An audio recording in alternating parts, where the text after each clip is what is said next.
everybody, how are you? So a couple quick disclaimers. First, I just want to let everybody know that right now I am crazy sleep deprived. And everyone's been telling me all day that I look like hell, and I'm pretty sure that I do. And the second disclaimer is that my story is less than 24 hours old. It's sort of the story of a little minor revelation that I had at 3 o'clock this morning when I couldn't sleep. So just a little bit of background about myself. To let you guys know, I spent most of my adult life working in television. And then about 362 days ago, I left television after a long time and came to work here at TELUS 360, where I now coordinate all the events in this great, fantastic place. Right? Okay, good.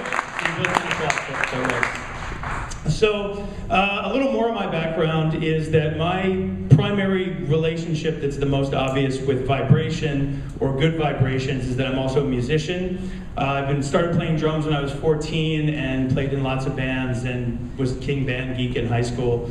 And when I got a little bit older, I started to arrange and produce music for a number of singers and bands and different acts, and that's sort of what I do now. So I spend a lot of time thinking about music theory and different aspects of songwriting and music on a regular basis. And not long ago I read an article that the music industry was sort of strategically and calculatedly trying to just eradicate this particular part of popular music known as the bridge. And if you're familiar with songs, which everybody is, the bridge is sort of the part halfway or so through the song where it sort of diverges into something totally different and gives you a different experience and then goes back. Well, the reason they want to eradicate this is because they have all these statistics that show that people tend to get attached to particular pieces of music and then buy those pieces of music because of familiarity.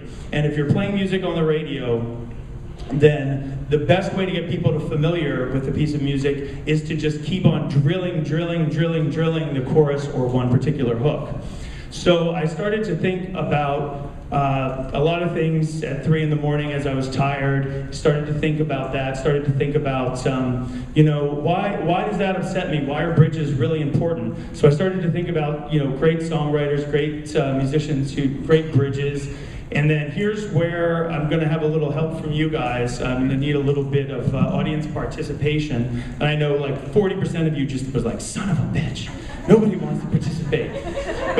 But you're going to, so deal with it. So I'm going to have you guys start out by clapping about this tempo.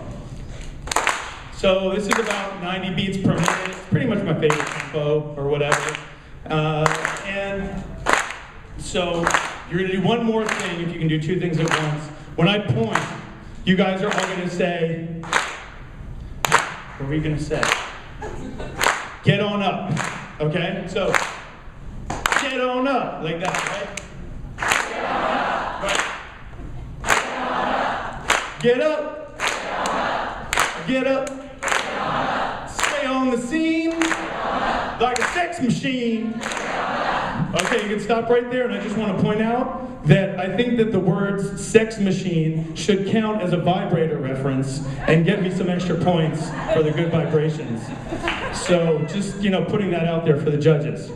So Sex Machine is an amazing song. It's a well-arranged song, and it's got this sort of very, very simple verse with a very simple, repetitive drum line, and it's one chord the whole time, and it goes on and on and on. And when he plays it live, he kind of just holds the verse there for as long as he wants.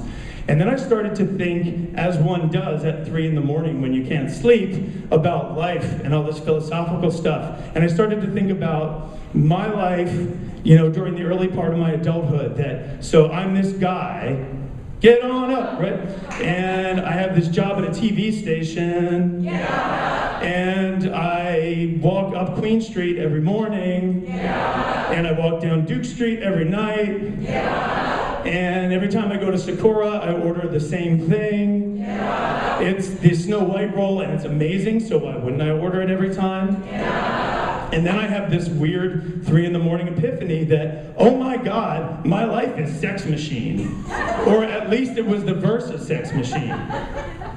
So then I did something, but James Brown in his infinite wisdom, and yes, I just sort of declared that James Brown is God unintentionally, but James Brown in his infinite wisdom knows that something else is coming that I'm not aware of and that you're not aware of and nobody's aware of. His band is aware of it. So he sort of says, should I take it to the bridge? And they all go, yeah! And he says, yo, can we take it to the bridge? Yeah! Are we going to take him to the bridge? Yeah! And then bam, the bridge hits you, and I realize why the bridge is so good. It's completely unexpected. The horns jump in for the first time, and I realize that in the analogy of life, the bridge is so important. Now, the bridge can be a bunch of different things for different people. It could be having children, it could be moving to Amsterdam, it could be, whatever that big unexpected change is. For me, it was changing careers and coming here and getting out of that cyclical groove of the same people in the same places and the same food and putting myself in proximity to all these new people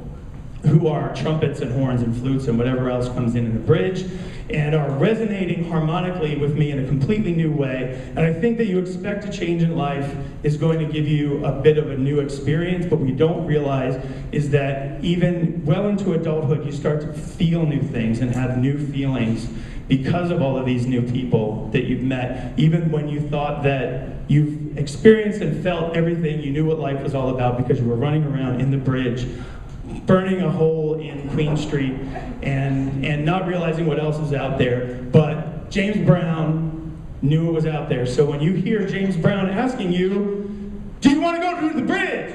Yeah! You say, yeah! And you do it. Thanks very much.